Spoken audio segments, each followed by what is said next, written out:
What if everything you know, your memories, your breath, the stars above your head was not reality at all, but the dream of a blind god? Imagine a vast, endless void at the center of which rides a presence too great to name, surrounded by the piping of thin, maddening flutes. This is no throne room of glory, no radiant heaven, but a cosmic womb of chaos where awareness never dawned. The blind idiot god, Azathoth, does not think, does not will, does not rule. It only dreams. And in that dream, galaxies spiral, atoms collide, and human lives burn like sparks in the dark. In forbidden lore, whispered through Lovecraft's Mythos, Azathoth is the nuclear chaos at the center of all things. Yet to ancient eyes, he resembles the demiurge of Gnostic tradition, a creator blind to the true light, or Maya in Hindu thought, weaving illusions over reality. Even modern speculation about simulation theory echoes this terror, that we are not awake, but trapped inside a dream we cannot end. The horror is not that Azathoth is evil, but that it is indifferent. Blind, deaf, insensibly yet its unconscious dream sustains everything. Should the flutes falter, should the sleeper stir, reality itself would collapse into screaming void. And so the forbidden question rises. If the universe is only the dream of a blind god, what happens when that god awakens? Evil is often imagined as willful malice, a tyrant scheming in shadow, a demon clawing toward dominion, a force with intent and purpose. But the mythology of Azathoth dismantles that assumption. At the heart of all existence, there is no throne of wisdom, no divine legislator, no architect of justice. There's only chaos, blind and idiotic, dreaming without awareness. And yet from this very blindness, from this unconscious seething, the architecture of reality emerges. Evil here is not the plotting of a mind, but the indifference of a void. In Lovecraft's forbidden vision, Azathoth is described as the nuclear chaos at the center of infinity, surrounded by a horde of mindless dancers piping on thin flutes. The image is grotesque, yet ritualistic. A cosmic court without sovereign, a throne without king. The piping does not entertain, it sustains. Like the humming of a machine, the sound keeps the dream intact. The dancers are not celebrants, but components, gears turning endlessly. This is not creation as design, but creation as accident, chaos given rhythm. The universe is not a cathedral raised in glory, but a labyrinth stitched together by madness. Compare this to the Gnostic demiurge, the false creator who shapes the world while blind to higher light. The demiurge is not evil in intention, but in ignorance fashioning prisons while believing he makes palaces.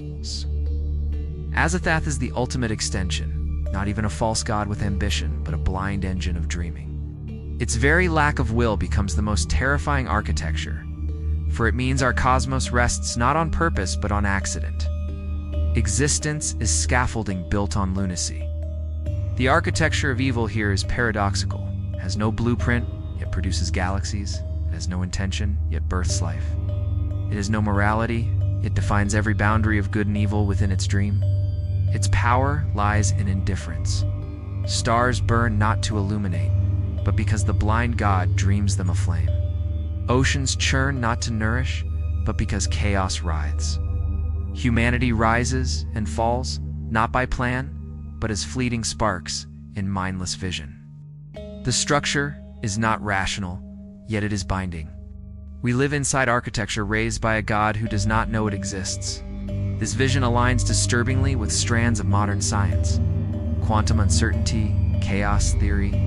The possibility of multiverses all suggest a cosmos without design, only probability and chance. For ancient mystics, this randomness was veil of Maya, the illusion of order masking abyss. For Gnostics, it was prison of archons, rulers enforcing laws blind to truth.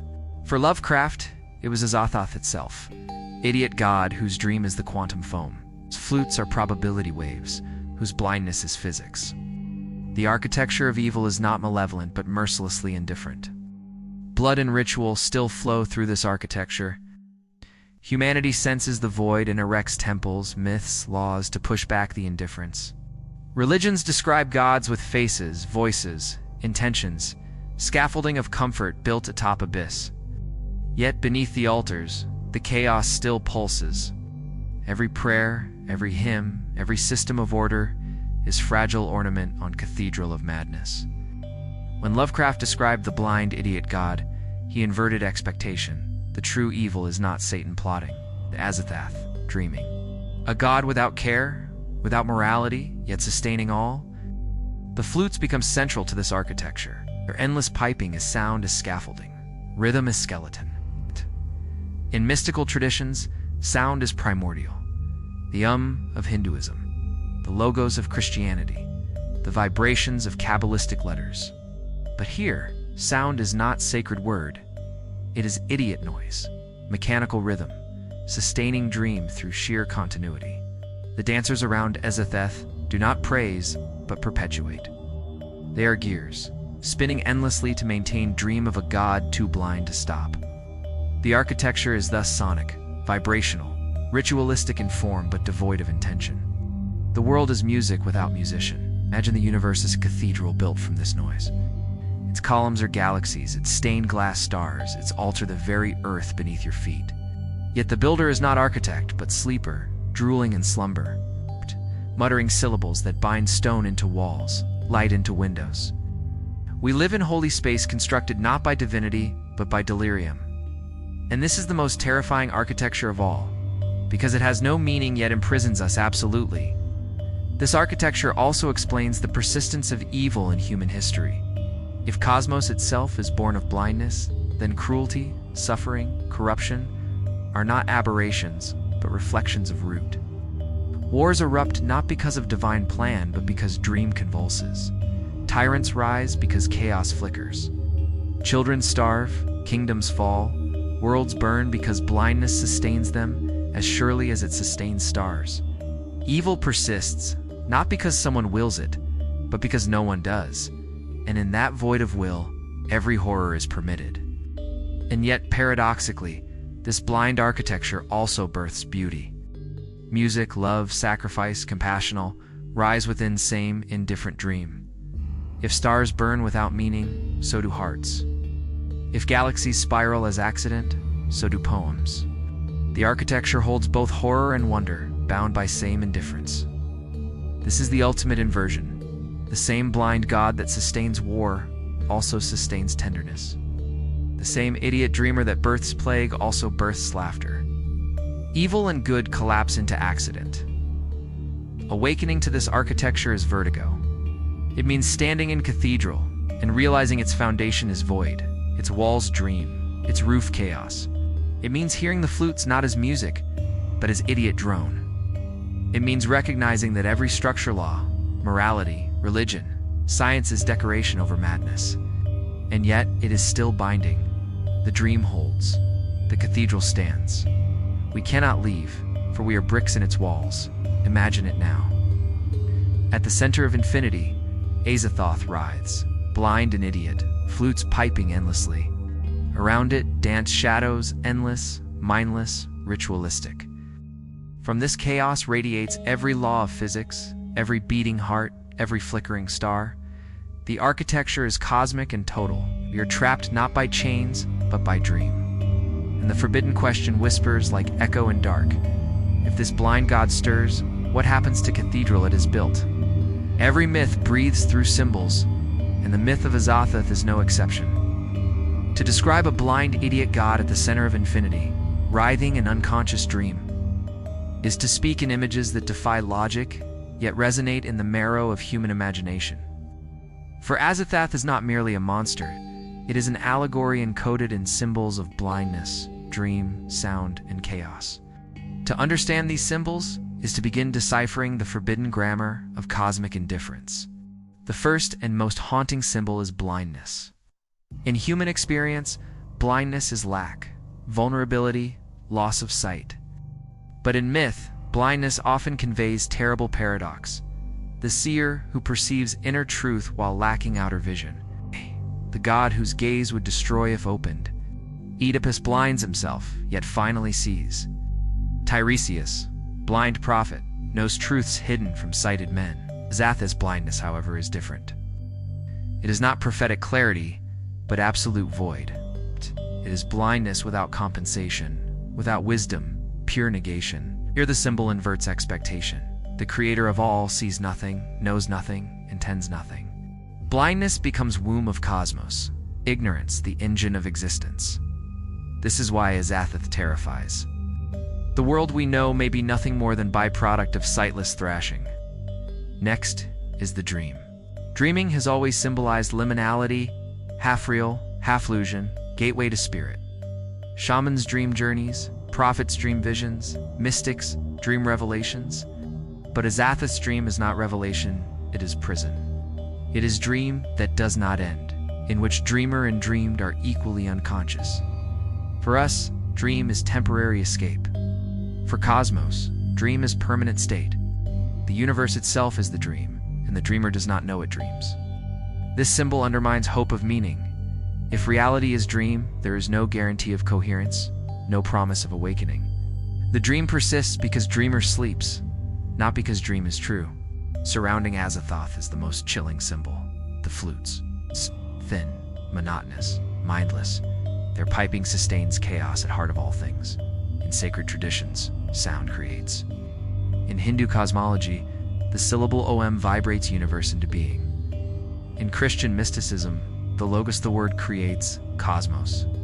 In Kabbalah, Hebrew letters shape creation. Sound is sacred, intentional, divine. But the flutes of Azathoth invert this. Their sound is not sacred but idiot noise, not intentional but accidental. The universe is not symphony but cacophony, yet it is this very nonsense that sustains order. Without the piping, dream collapses, cosmos dissolves. Sound remains foundation, but stripped of meaning, hollowed of divinity. The universe becomes song with no singer, rhythm with no musician. The chaos dance of Azathoth's court is another key symbol. Around the blind idiot god world, the mindless dancers, other deities, spirits, nameless forms. They do not worship, but orbit, like planets around void, like electrons around nucleus. The dance is parody of ritual, steps repeated, rhythms kept, yet with no center of consciousness. It is a temple without priest, a liturgy without meaning. In this way, the dance symbolizes all ritual, stripped to machinery gesture, without soul, repetition without intent. Perhaps it reflects our own systems, politics, economies, religions, moving in endless dance, driven not by wisdom but inertia. The dance becomes symbol of futility, rituals, sustained for their own sake, feeding dream of blind God. Azathoth itself is symbol of chaos at center. In nearly every cosmology, there is axis mundi, sacred, center, mountain, tree, throne, sun. The center anchors meaning. But here the center is void, seething chaos, idiot God. Azathoth is a parody of axis mundi. Sacred center hollowed, heart of reality insane. To imagine cosmos with chaos at center is to accept inversion, not order sustained by divine mind, but order trembling on pulse of blind chaos. Blood, too, becomes symbol, though not literal. In this myth, the sacrifice is not on altars, but in daily existence. Every heartbeat, every drop of sweat, every death is blood tied to dreamer. The cosmos itself bleeds, entropy stars burn out, bodies decay, civilizations collapse. This continual hemorrhage sustains dream. Your blood symbolizes energy, existence, inevitability of decay. It is language of cost written into every atom. Even silence is symbol here. For all the piping, all the chaos, the ultimate background is silence, the silence of dreamer. Azathoth does not speak, does not command. Its silence is deafening. In sacred texts, silence is pregnant with wisdom, the still small voice of God. In Azathoth's myth, silence is vacancy, absence, negation. This is most terrifying symbol of all. The one who sustains us does not speak. There is no voice, no word, no guidance, only silence, idiot, and eternal. These symbols are not random. They function like sigils in grimoire, encoding truths in paradox. Blindness, dream, sound, dance, chaos, blood. Silence together, they sketch a cosmogram of indifference. They are not meant to be solved, but endured. Each symbol destabilizes human desire for meaning. Together they form language of forbidden truth. The architecture of existence may be unconscious, accidental, insane. Modern echoes amplify this symbolic grammar. In science, randomness becomes law. Probability replaces certainty. In technology, algorithms function like idiot flutes, sustaining systems without awareness. In society, rituals repeat. Dances of politics and commerce spin endlessly. The same symbols recur: blind forces shaping lives, unconscious systems, dreaming futures, silence at center. Azathoth's language bleeds into modernity, reminding us myth is not distant, but mirror. Imagine yourself in ritual chamber. Candles flicker, parchment lies open, but no prayer answers. Instead, you hear piping, thin, shrill, endless. Shadows dance around circle, blind faces turning without thought. You realize this is not vision of madness, but truth of cosmos. The flutes are probability, the dancers atoms, the silence void, the symbols align. You are not reading myth, you are inside it. Forbidden truth emerges. Symbols are not decoration, but grammar of cosmos. Blindness sustains, dream imprisons, sound upholds, chaos centers, blood pays, silence binds. Azathoth's myth is a symbolic map of reality. Once you see the language, you cannot unsee. Every ritual, every system, every silence becomes a reminder of blind idiot God. Every mythology whispers the same truth. Nothing of value comes without sacrifice. The forbidden lore of Azathoth pushes this truth to its cosmic extreme. At the center of all things, the blind idiot God dreams, its chaotic pulse sustaining existence. It demands no prayer, no altar, no incense, but it drinks nonetheless. The currency that flows into its silence is the same ancient currency offered to every god across time: blood. In the old temples of Babylon, priests slaughtered lambs and bulls, the smoke rising as sweet savor. Israel, the Day of Atonement, required blood sprinkled on altar to cleanse sins of people. In Mesoamerican pyramids, human hearts beat their last beneath obsidian blades, given to gods who fed the sun. Blood was always more than liquid, it was essence, life distilled. To give blood was to give existence itself. And while Azathoth has no priesthood and no temple, its dream feeds on the same offering. Every pulse, every heartbeat, every act of decay becomes tithe. Azathoth does not thirst consciously. That is the horror. The blood is not demand. It is consumed automatically as sparks vanish into night. Stars burn until they bleed their cores dry. Planets crumble into dust. Bodies age, cells divide and wither, every drop of vitality dissolving into void. Entropy is bloodletting of cosmos, and Azathoth drinks unconsciously. It is not predator, not tyrant, merely dreamer, whose dream feeds on death. The universe itself is sacrificial altar, bleeding endlessly to sustain idiot song. In this way, blood becomes language of necessity. In the mythos, Azathoth is ringed by piping flutes and dancing shadows. These shadows can be seen as metaphors for living beings, performing ceaselessly, their vitality consumed in rhythm of dream. Their blood is music, their death's notes, their lives fleeting sparks, sustaining dreamers' slumber. The architecture of reality is constructed on exchange. We live, we bleed, and in bleeding, we keep the dream intact. Other mythologies hint at this same economy. On Hindu sacrifice, Yaina gods and humans sustain cosmic order by reciprocal offerings. In Gnosticism, sparks of divine light are trapped in matter, slowly drained until released. In Christianity, the blood of Christ is poured out as final covenant. Always, blood is key. But in Azathoth's myth, the scale is total. Not a temple or tribe, but the universe itself offers blood to sustain chaos. No priest intercedes, no ritual controls. It is automatic, merciless, endless. This is why life itself feels fragile, fleeting, consumed. Our ancestors sensed it, that existence exacts a price. Every dawn is paid for by yesterday's death. Every birth demands decay. The myth of Azathoth crystallizes this intuition. The blind idiot God does not curse us. Sit simply bleeds us by dreaming us. We are dreamt, and in being dreamt, we expend. To live is to be sacrificed. to be offering burned upon altar of chaos. Blood in this myth is not only physical, it is time, energy, suffering. Every sleepless night, every tear, every pain is part of the cost. Humanity builds cities, wages wars, raises children, all forms of expenditure. Empires bleed their soldiers into soil, corporations bleed their workers into profit, families bleed their energy into survival. The system is ritual, even if unacknowledged. We are always pouring ourselves out, feeding dreamer that never sees. Even art and worship, meant to defy emptiness, are forms of offering. A poem costs time, a painting costs breath, a song costs voice.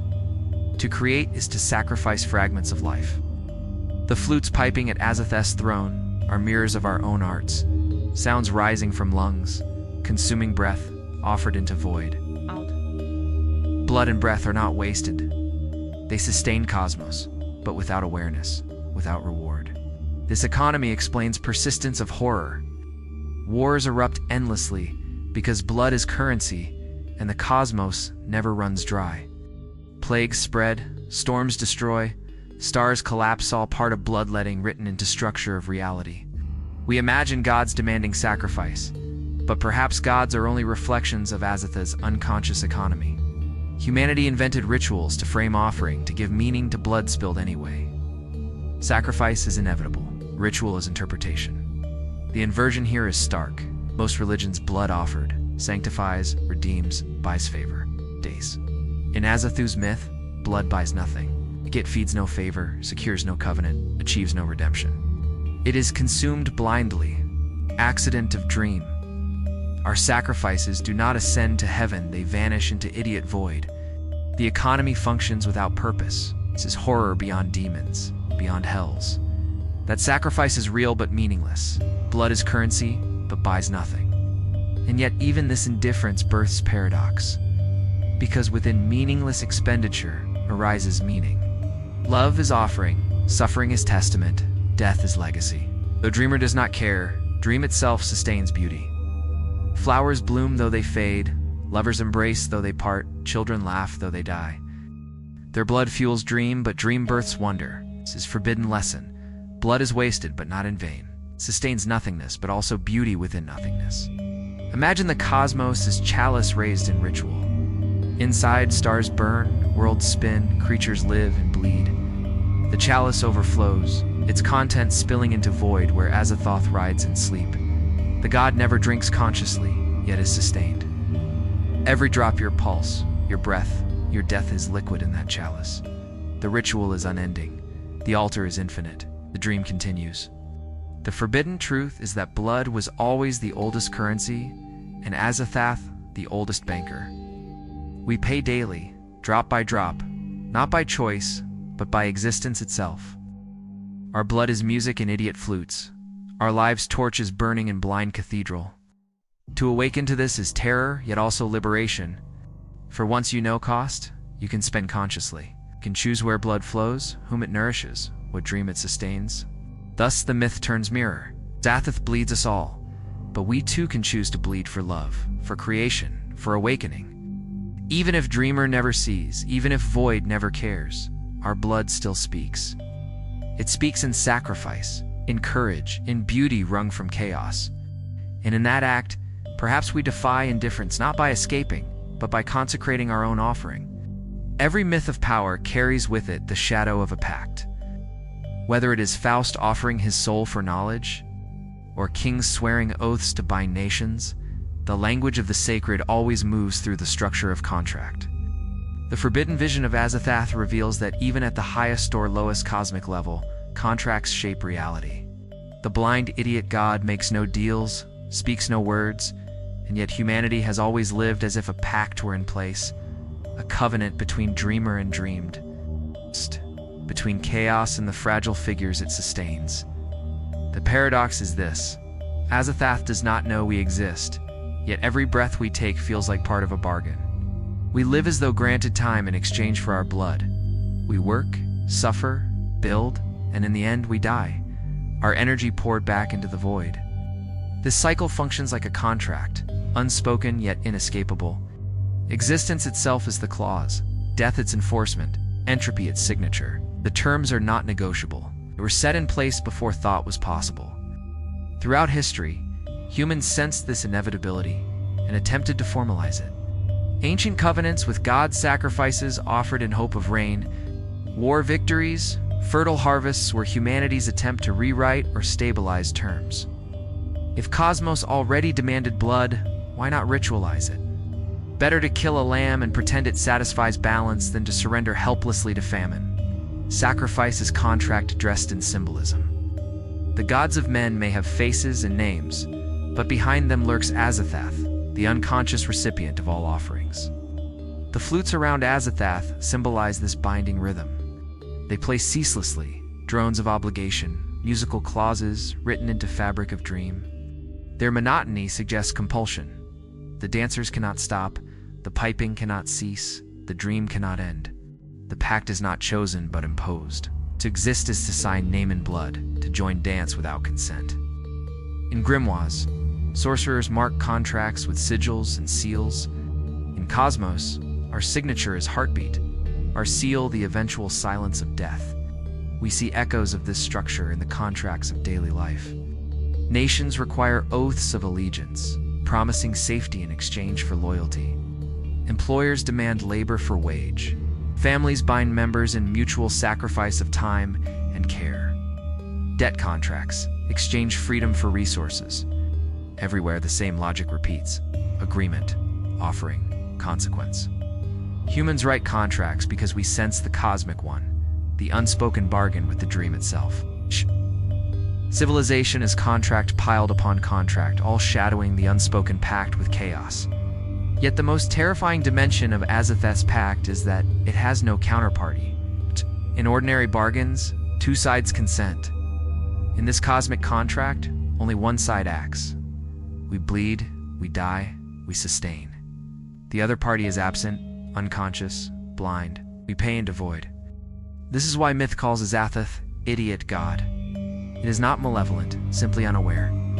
Our contracts are one-sided, desperate attempts to structure relationship where none exists. Religion itself may be seen as collective contract humanity drafts with absence, signed in prayers that echo unanswered. But perhaps this absence is itself the clause. The silence of Azathoth guarantees terms. Life will continue, death will enforce, chaos will persist. The pact does not require awareness because indifference sustains it. Like gravity, like entropy, it functions without intention. The contract is written in physics. Energy exchanged, matter decayed, stars collapsed. Lovecraft veiled scientific indifference in mythic imagery. The blind, idiot god is nothing but contract-embodied dreamer unconscious, yet dream binding all within. Inverted moral code emerges here. Contracts normally imply fairness, exchange of value, yet in this cosmic pact, nothing is returned. We bleed into void and receive no acknowledgement. Still, we interpret survival itself as exchange. Each day alive feels like extension granted, as though dreamer renewed terms. Each narrow escape from death feels like mercy, though in truth it is only chance. Our psychology invents fairness where none exists. The Pact of Azathoth thus exposes deepest human habit, to interpret indifference as agreement, silence as consent. Yet there is strange empowerment here too. If contract is illusion, then perhaps it can be hacked. Shamans, magicians, prophets have long sought ways to renegotiate dream. Incantations, rituals, sigils, these are attempts to insert clauses to bend terms. If dreamer is blind, perhaps symbols can redirect flow. If flutes sustain, perhaps counter-rhythms disrupt. Myth of Azathoth becomes manual of subversion. The pact cannot be broken, but it can be twisted, reshaped by those who see structure clearly. Modern parallels reveal continuity. Consider the simulation hypothesis. If our world is coded by unconscious program, then hackers might alter rules, glitch the system. This is contract imagery updated. The programmer is blind dreamer, the code contract, the glitch rebellion. Or consider modern finance. Billions live enslaved by debts to faceless systems, interest-consuming lifeblood. The debtor never meets creditor, only machine. Is this not modern Azathoth blind economy demanding sacrifice, binding with contracts no one remembers signing? Imagine standing before altar not of stone, but of stars. Parchment lies across sky, written in constellations. Your name is already there, signed in blood you have not yet spilled. The clause is read: you will live, you will suffer, you will die. In this, you will sustain the dream. There is no space for negotiation, no line for countersignature. And yet, every ritual, every prayer, every rebellion is an attempt to add amendment to scratch in margin. But I will choose how to bleed. I will decide for whom I sacrifice. This is the forbidden truth of Azathoth's contract. It is not breakable, but it is livable.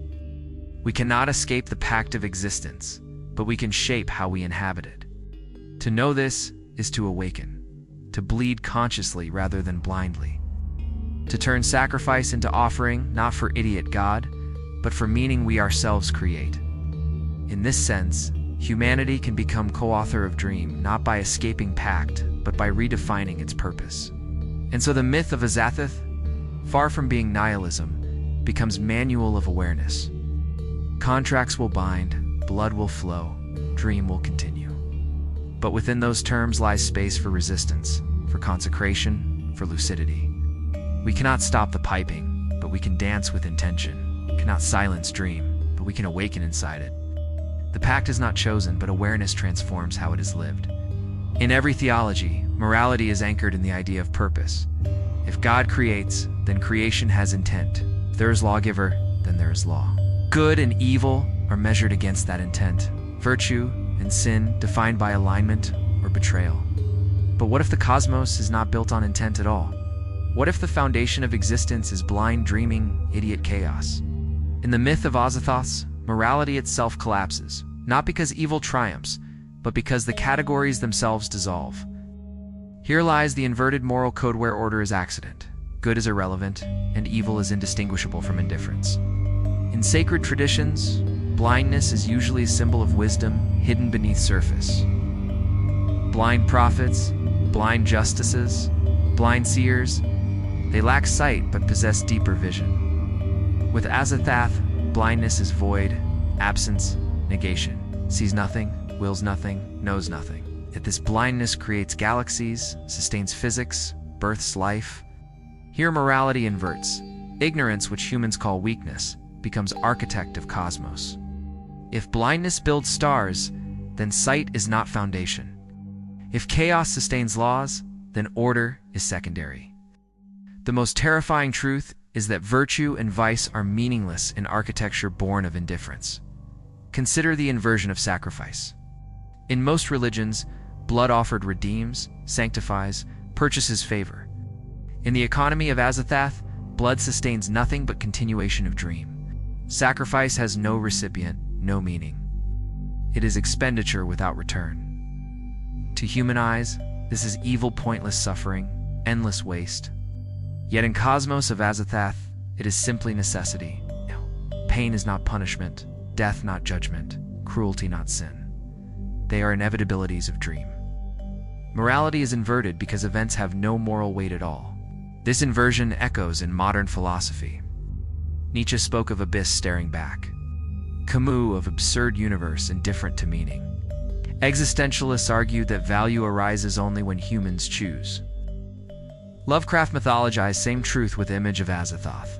Inverted code says, good and evil are not absolutes but fictions projected on chaos. Scream against void, calling it unjust, but void does not hear. Morality is mask we wear to endure blindness at center. Remove mask and categories collapse, yet paradox persists. Humans cannot live without morality. Societies demand codes, religions codify commandments, cultures punish betrayal. We crave boundaries of good and evil, for they anchor fragile lives. The myth of Azathoth reveals this hunger as coping mechanism. We invent justice to veil indifference, sanctity to mask chaos. The inverted moral code exposes scaffolding, laws built on void, rituals covering accident, morality painted on skin of blind dream. The forbidden danger is that inversion can liberate. If cosmos is indifferent, then chains of imposed morality lose grip. Guilt dissolves when sin is recognized as fiction. Shame evaporates when betrayal is seen as necessity. Even condemnation loses sting when categories themselves are revealed as illusions. To awaken to Azathoth's myth is to step outside Empire's morality, to see law as dream no more binding than Flutes' idiot drone. In this sense, the inverted code can free as much as it terrifies. But freedom itself carries weight. Without higher law, responsibility falls on human choice. We cannot blame gods or demons, destiny, or fate. We must write our own codes, craft our own rituals, consecrate our own sacrifices. The inverted moral code strips external anchors, demanding inner authorship.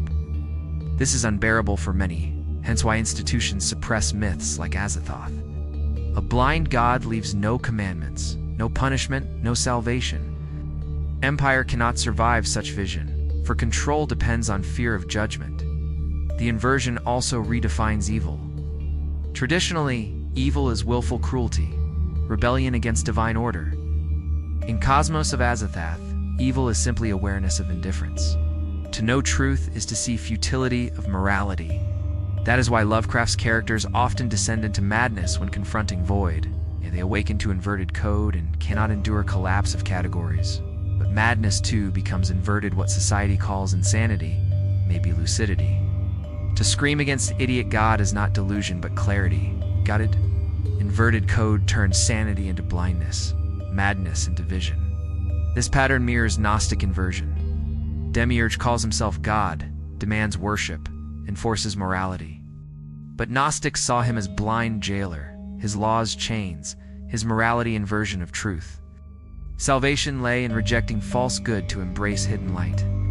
Azathoth is even more radical. Not jailer but dreamer. Not false good, but no good at all. Yet Gnostic pattern remains awakening means inverting categories. Seeing law as prison, morality as mask, truth is what Empire calls heresy. Imagine Court of Azathoth, around blind godworld dancers, piping flutes, sustaining dream. One dancer stumbles, another screams, a third collapses. Are they punished? No, rewarded. No, they simply continue their energy-feeding rhythm. No judge records sin, no priest absolves guilt. The dance itself is all. This is morality inverted. Existence judged only by persistence, not by virtue. To dance is to exist. To fall is to feed. The code is simple, brutal, absolute. And yet, humans rebel. We cannot accept indifference. We demand meaning, impose morality, curse, chaos.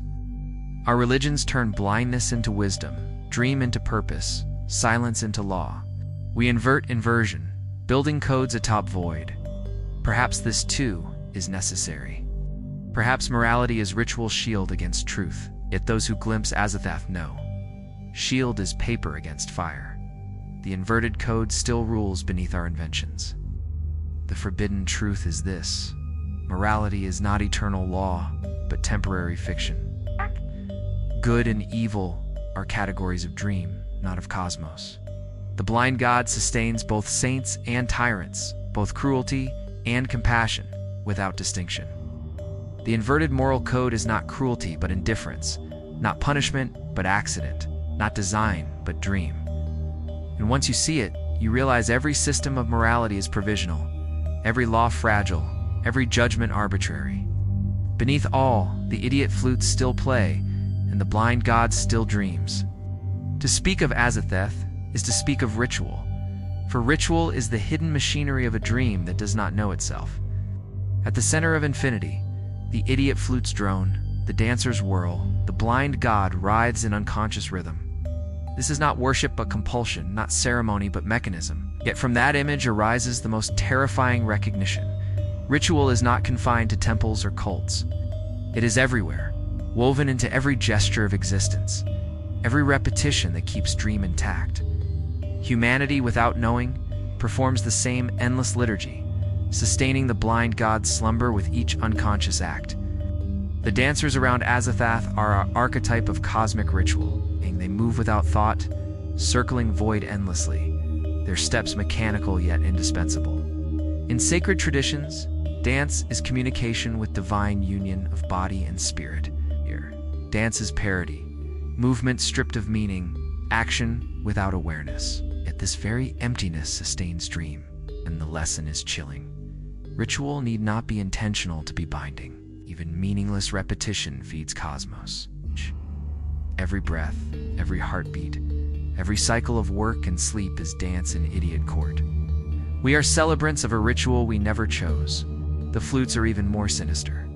Thin, monotonous, shrill, their piping has no melody, no artistry, no message. Yet, without their sound, dream collapses. In traditions across world, sound is creative principle, the Om that birthed cosmos, the logos that spoke light into being, the drumbeats that called ancestors. Azathoth's flutes invert this sacred pattern. Sound creates still, but not through intention. Noise alone suffices. The universe is sustained not by divine word, but by idiot drone. Ritual of sound persists in emptiness, binding cosmos without wisdom. Humanity mirrors this when we chant slogans, repeat prayers we no longer believe, sing hymns as habit. The sound matters, not the meaning. Idiot music keeps dream intact. Look around daily life and ritual emerges everywhere. Consider politics. Rallies where crowds chant in unison. Hands raised, banners lifted. These are not debates but ceremonies binding people into rhythm of belonging. The words themselves may be hollow, but repetition creates power. This is Azathoth's flutes, in modern idiot music sustaining dream of nation. Or consider economics. Workers rise, commute, labor, return, repeat. Each week cycles into another.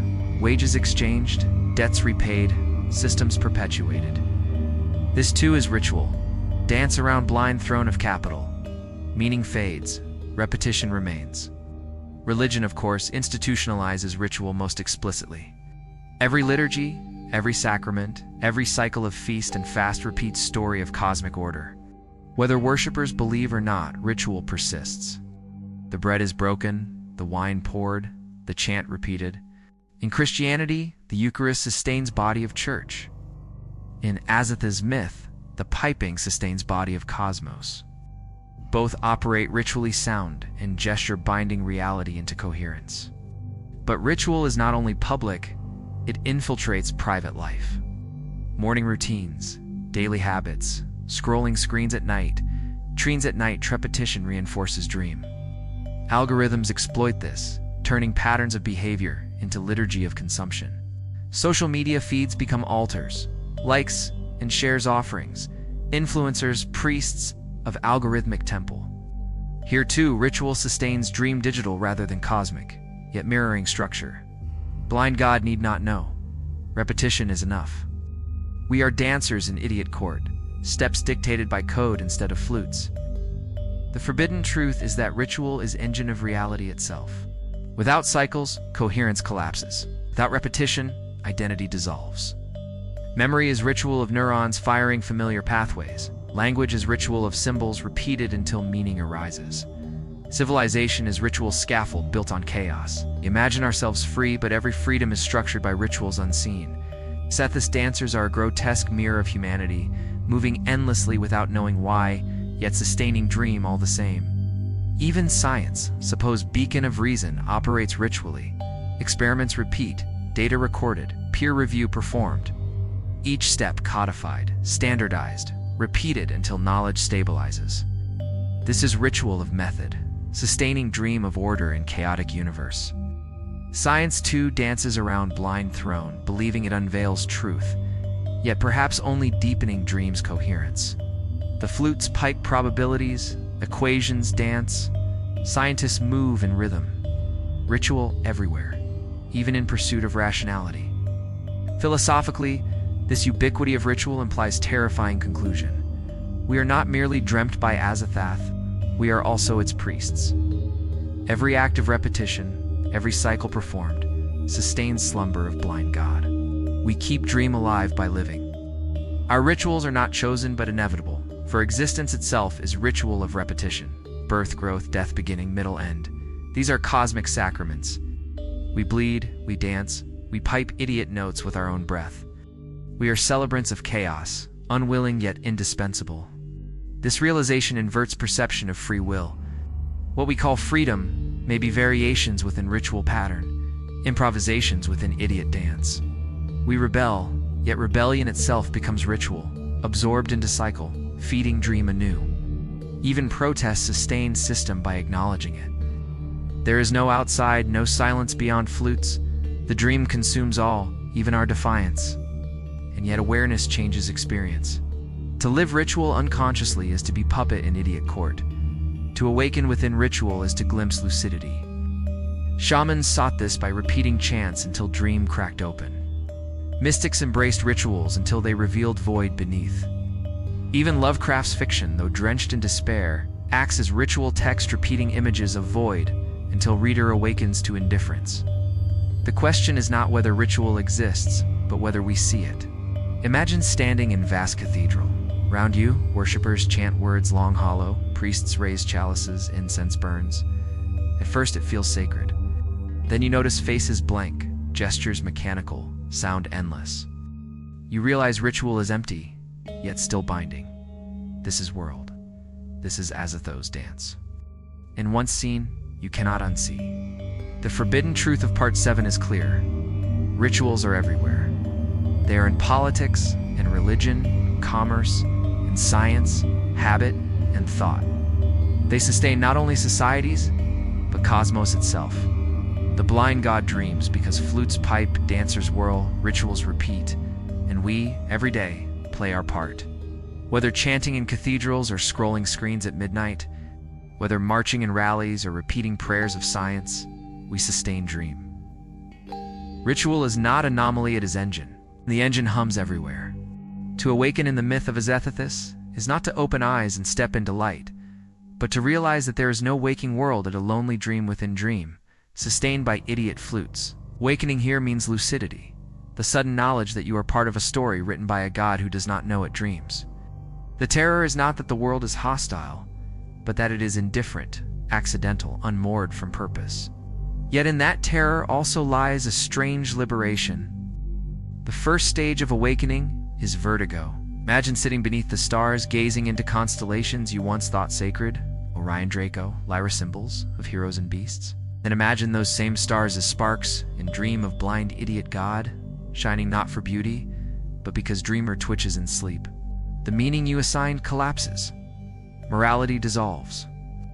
You feel dizziness of standing on edge of void, realizing cosmos rests not on reason, but on accident. This vertigo is unbearable, yet it is beginning of clarity.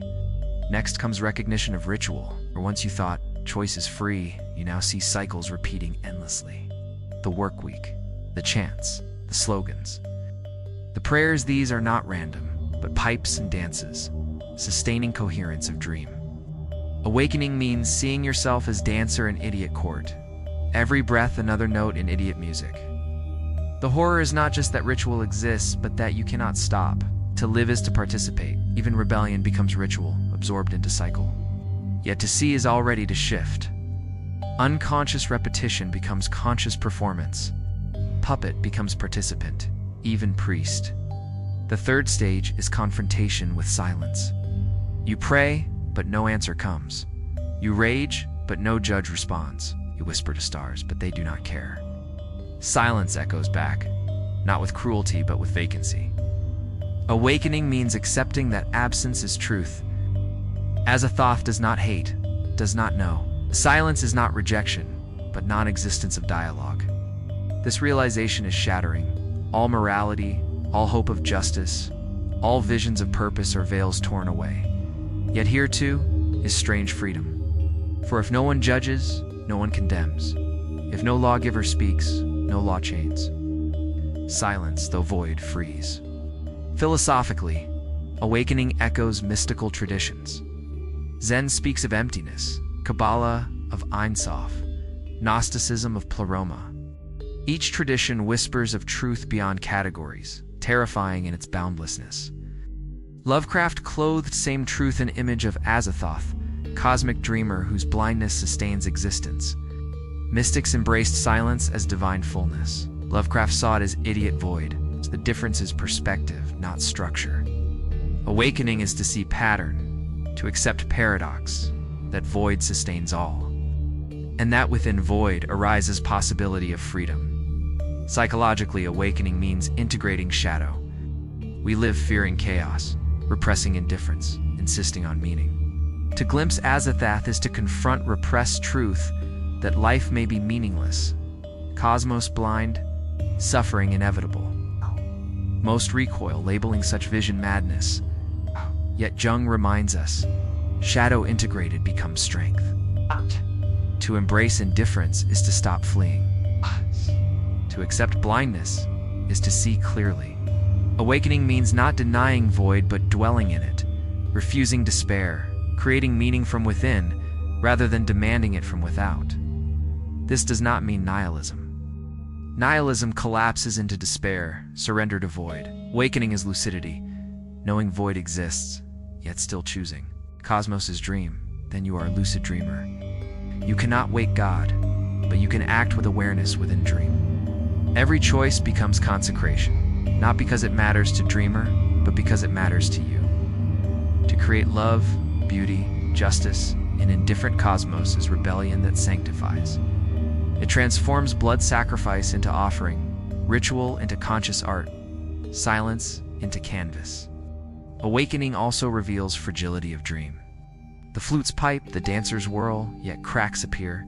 Quantum uncertainties, moments of déjà vu, mystical visions, altered states, these are fissures in glass of dream. To see them is to glimpse chaos behind.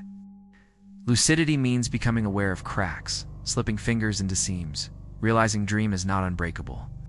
Perhaps we cannot shatter it, but we can move within it, bending pattern, glitching code. Awakening is not escape, but subversion. Imagine this. You stand in idiot court. Round you dancers whirl. Flutes drone. Blind God writhes. You alone see. The others dance unknowing, eyes vacant.